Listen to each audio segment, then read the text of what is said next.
Alô você! Voltamos, hein? Voltamos para valer tranquilo e calmo nesta manhã quente aqui na Iperosa, tarde quente na Iperosa. Gente, David Souza na área. Hoje é para você, primeiro ano, ensino médio. Mas antes de começar nossos trabalhos, eu quero fazer um agradecimento a uma galera de Cacoal, Rondônia, que andou olhando nossos vídeos e pegou alguns nossos para colocar lá no canal deles. Então, só avisando, se você está interessado em alguns dos nossos vídeos, pode baixá-los, colocá-los no seu canal no YouTube. Quiser fazer também blog com os meus vídeos, pode fazer. Estamos aí, nosso trabalho é justamente divulgar a química, ajudar quem necessita, principalmente pessoal do ensino médio. E esses vídeos também ajudaram a galera do grupo do curso de farmácia de Cacoal, Rondônia. Um abraço a todos vocês. Então, embora não me deram o nome, não se identificaram, mas se identificaram como universitários do curso de farmácia. Então, um abraço a vocês aí de Cacoal, Rondônia. Um abraço de David Souza para vocês. Você é primeiro ano, terceiro também, você precisa muito da química geral. Hoje, vamos falar de um troço daqui atrás de mim, ó, difícil de montar, né? Tem muita gente que tem dificuldade de montar isso aqui. O diagrama da configuração eletrônica. Bom, vamos fazer o seguinte. Eu coloquei aqui desse lado, vamos começar diferente, né? Começar logo desse lado aqui. Depois a gente vem para esse. Para você montar o diagrama, é o seguinte. Nos últimos anos, vamos dizer assim, tá vendo essa camadinha bem aqui, a camada aqui? Mudou, aumentou a quantidade de elétrons. Tem livro que ainda coloca 2 elétrons. Agora não, os livros mais recentes já colocam como 8. Então, para início de conversa, continua 7 camadas, certo? 7 camadas continuam, de cá até a camada Q. Só mudou a quantidade de elétrons da camada Q. 8 elétrons. Falou?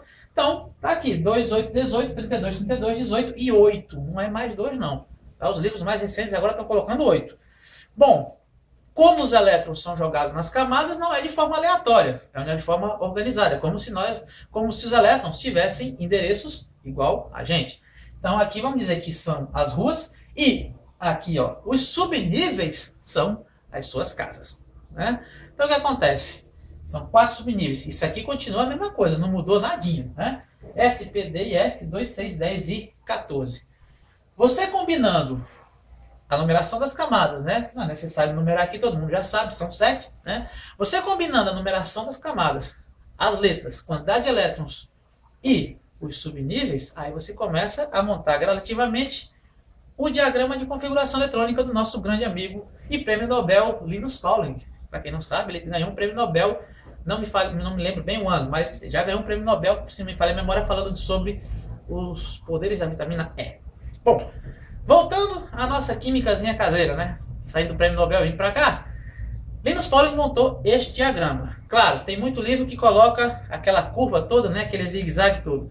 Aqui eu montei um esqueminha para ver se você não se embola muito na hora de montar e usar o diagrama, principalmente na hora da configuração eletrônica, pelo seguinte, está aqui, numerou 1 a 7. Montei primeiro os dos subníveis S, depois eu vim diminuindo. P, D e F. Notem que aqui, na última camada, né, sempre vinha 7S. Agora não, já vem 7P. Né? 2, 8, 18, 32, 32, 18 e 8. Então tá aqui. Eu não coloquei os números, justamente porque, como vocês estão vendo aqui, cada subnível já tem sua quantidade de elétrons, então fica fácil de você memorizar a qual letra corresponde a qual quantidade de elétrons. Então eu só coloquei o número da camada, chamado de número quântico principal, que isso aí vai ser um assunto para um próximo encontro, né? E os seus respectivos subníveis. Então nós distribuímos essa quantidade de elétrons aqui nas camadas em relação aos seus subníveis e também respectivas numerações. Correto? Bom, tem livro que fala do diagrama visto, quer dizer, olhado é coisa feia, visto de 2 formas. Primeiro, a forma geométrica do diagrama. Mas, quando você vai distribuir os elétrons, você não vai usar a forma geométrica. Lamento dizer. Você vai usar o que chamamos de ordem crescente de energia. E essa ordem crescente de energia, como vocês podem ver, ela é dada por diagonais. Por isso que nos livros de química geral vocês veem o zigue-zague, né?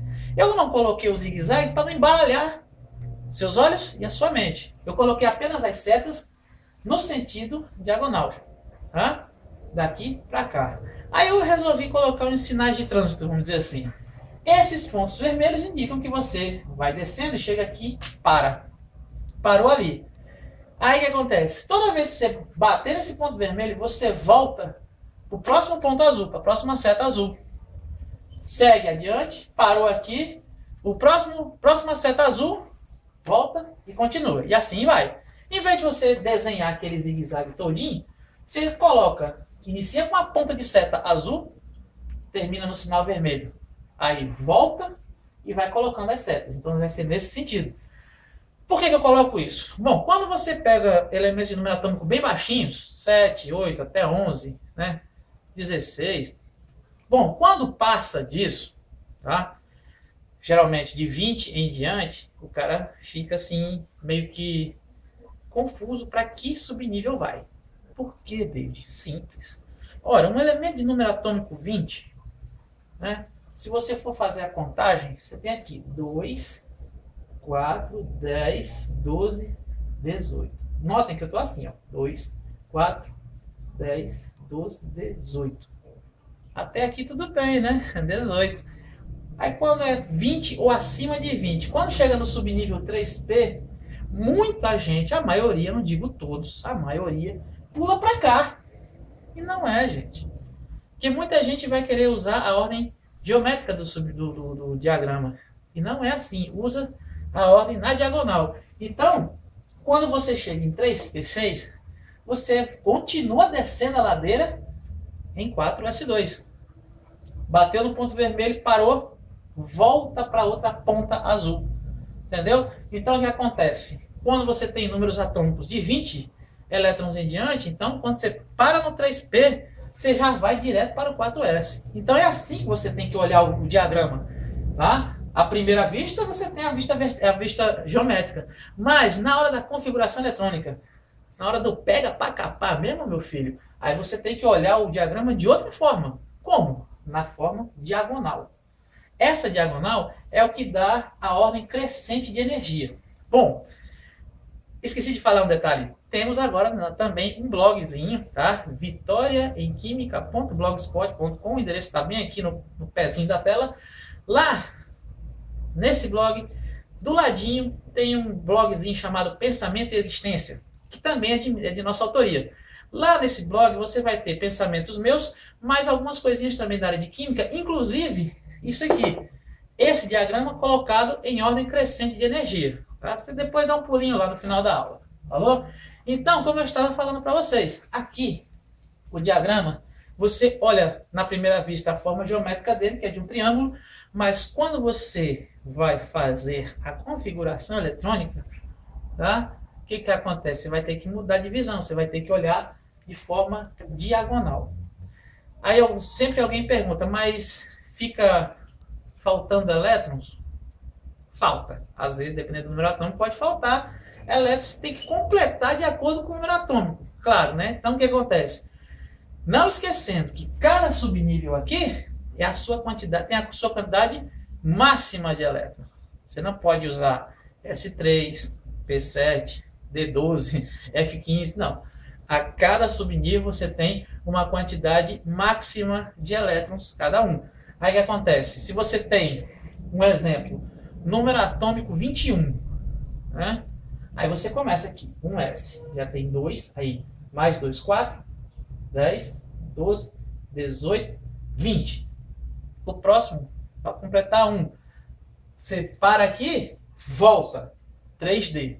Não é obrigado você colocar 10, né, querido? Se o número atômico é 21, você só completa com 1 que está faltando para fechar a configuração eletrônica.